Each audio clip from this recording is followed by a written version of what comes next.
In this video, I want to dissect what I think the biggest storm in North American history was in each month.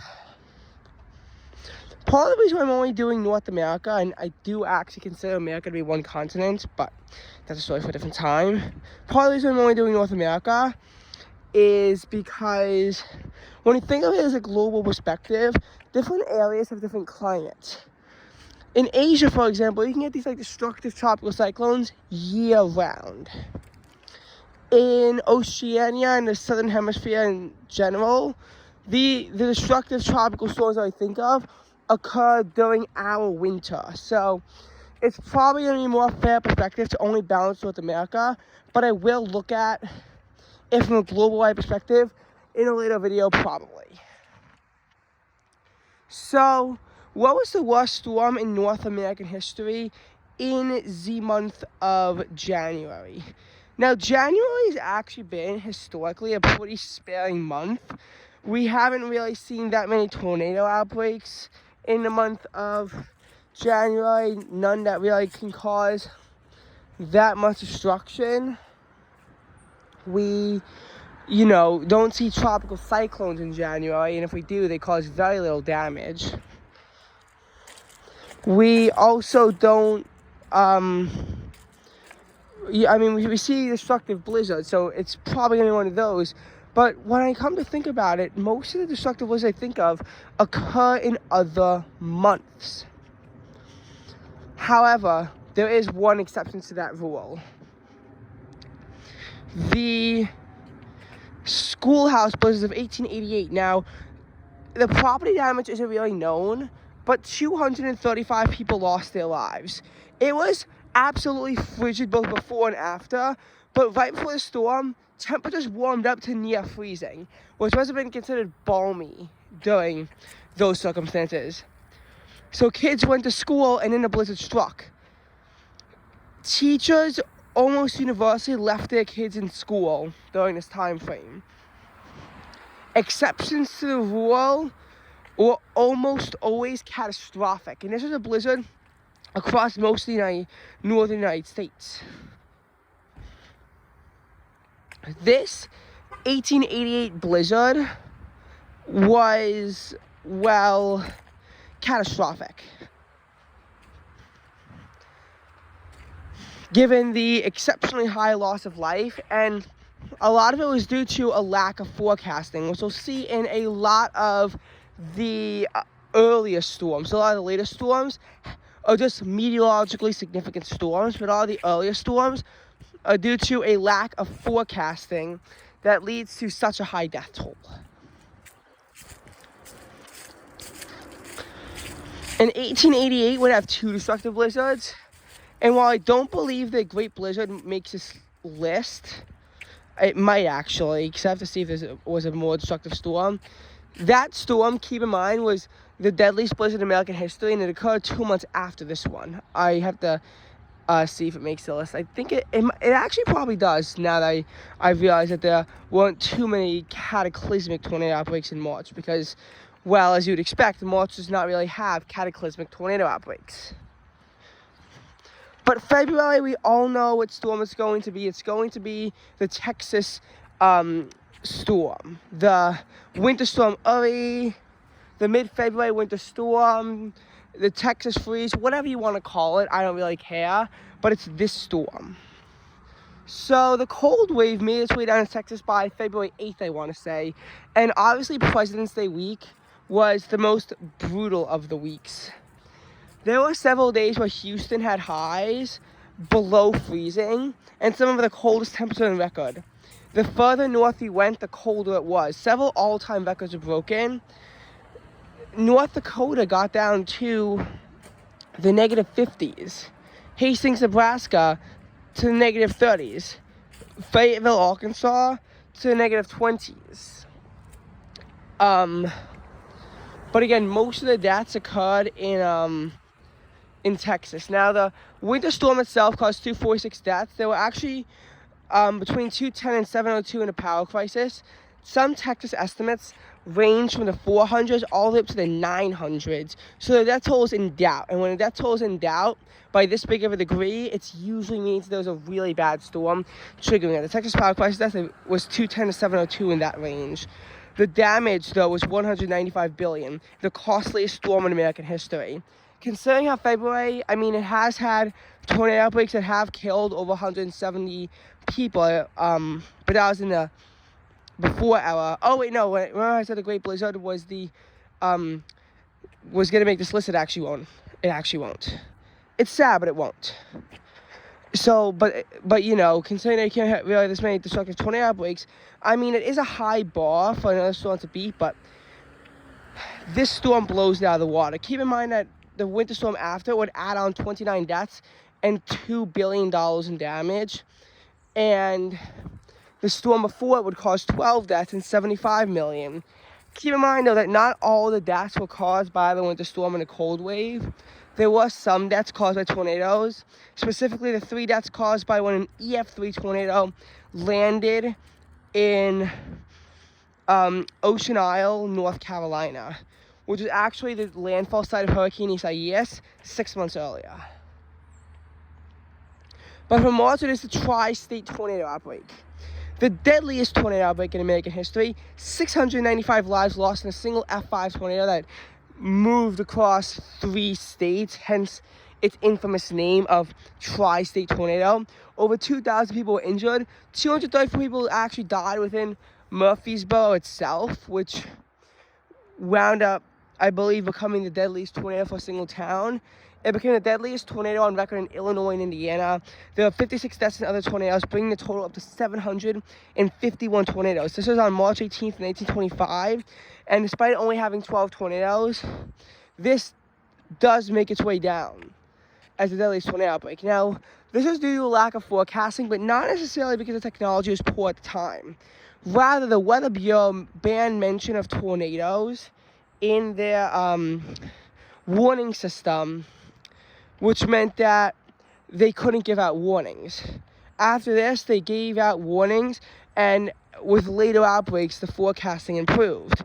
However, there were still reasons why tornado outbreaks would still wind up being catastrophic past this point, because there are systems in which the warnings don't work, or people don't get the warnings ahead of time.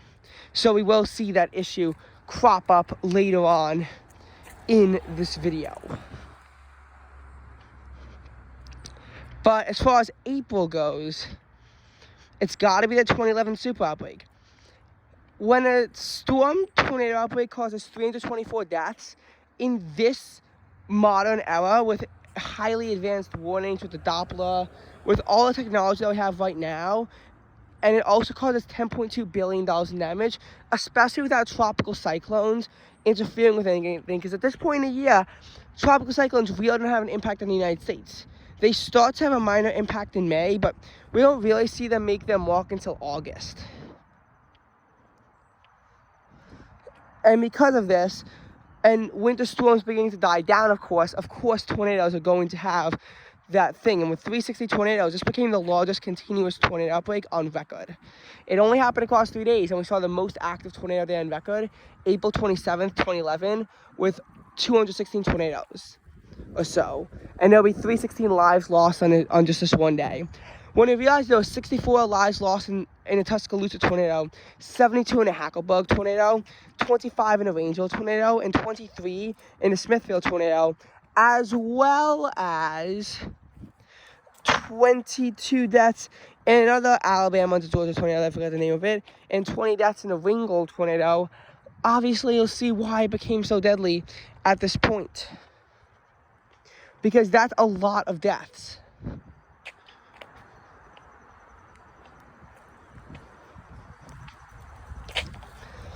This tornado outbreak was, as we know, the most destructive on April 27th. I think I mentioned a damage cost of $10.2 billion in damage. What really drove this storm in was on the morning of April 27th, about 1 million customers in Alabama lost power in a morning line of storms. As their phone batteries began to die, they had no ways of receiving the tornado warnings later on. And because 238 of the deaths were in Alabama, this helped justify such a large loss of life. If people weren't receiving the warnings and EF4s and EF5 tornadoes were striking, then obviously we would have an unusually large loss of life, especially for a tornado, in this kind of a modern era. And as much as people would love me to mention Joplin tornado as the most destructive weather event in May, I've unfortunately chosen not to do that. And the reason why is because I want to talk about the most recent single tornado that caused 100 deaths before Joplin. I want to discuss the February, Flint was in June. So I will make it a Joplin tornado, and the Flint outbreak will be discussed when we get to June. Because I didn't have anything planned for June until I realized that. So the Joplin tornado was on May 22nd. It was part of a tornado outbreak sequence that caused 181 deaths. And while destructive tornadoes did occur elsewhere in the state of Oklahoma, with another EF5 in El Reno and several EF4s, the Joplin tornado with 158 deaths and $2.8 billion in damage was the main star of the show. They actually found 83% of the damage to only be EF2, and the EF5 rating has been disputed by some experts who say that it was only an EF4 in reality. Nonetheless, the EF5 rating was adopted regardless. This EF5 tornado destroyed about a third of Joplin, and when you realize how big of a city is for that much destruction in one city, you can really begin to see why it was so destructive. I mean,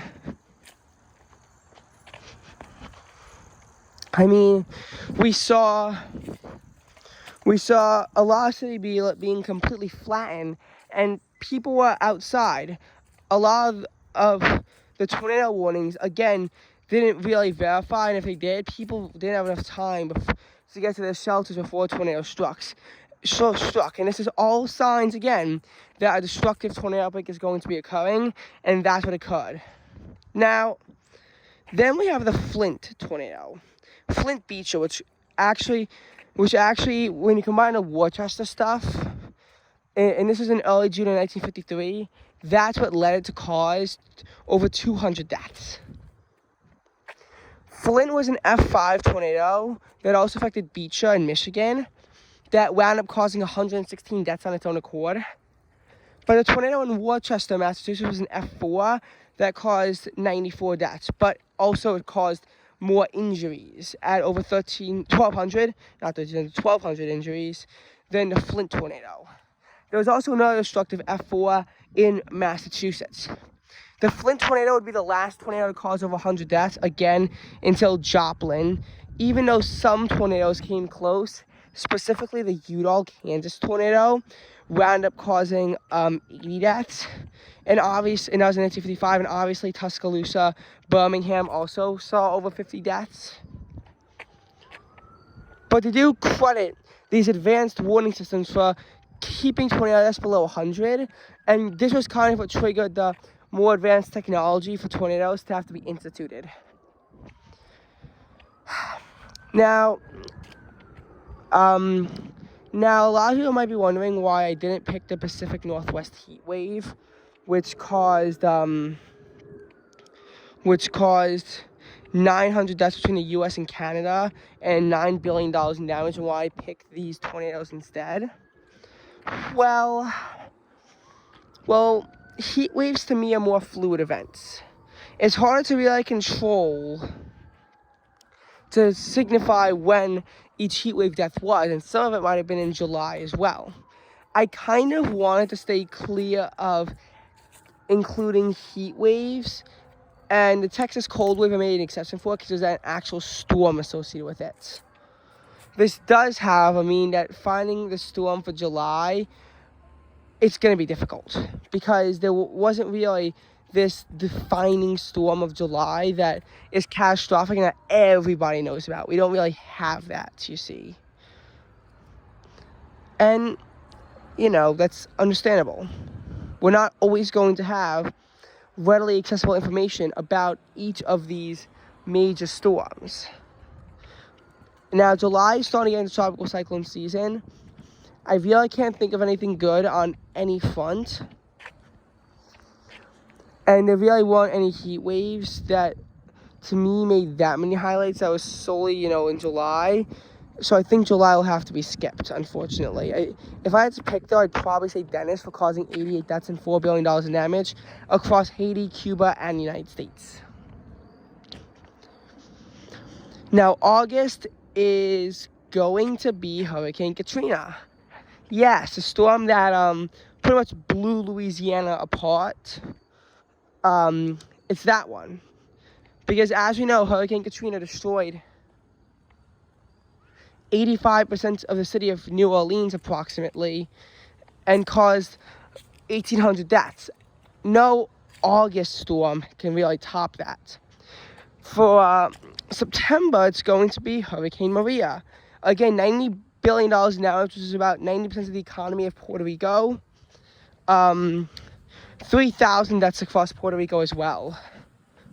Now, for October, it's going to be Hurricane Mitch for causing over 10,000 deaths. Can you believe that? 10,000 deaths across Honduras in 1998 due to the flooding and landslides that it brought along with it. And this is actually an important reminder about how impoverished nations, say for Puerto Rico, impoverished nations are still seeing large losses of life in these catastrophes. November is a bit of a tricky one, though. I would personally argue for the, I believe the Great Blizzard 1950 was in November, and it caused 350 deaths, so I'm going to go with that one. And for December, it's going to be the 20th, but December 10th to 11th, and I have to go now, but I'll let you figure out why I chose to put that as a top spot.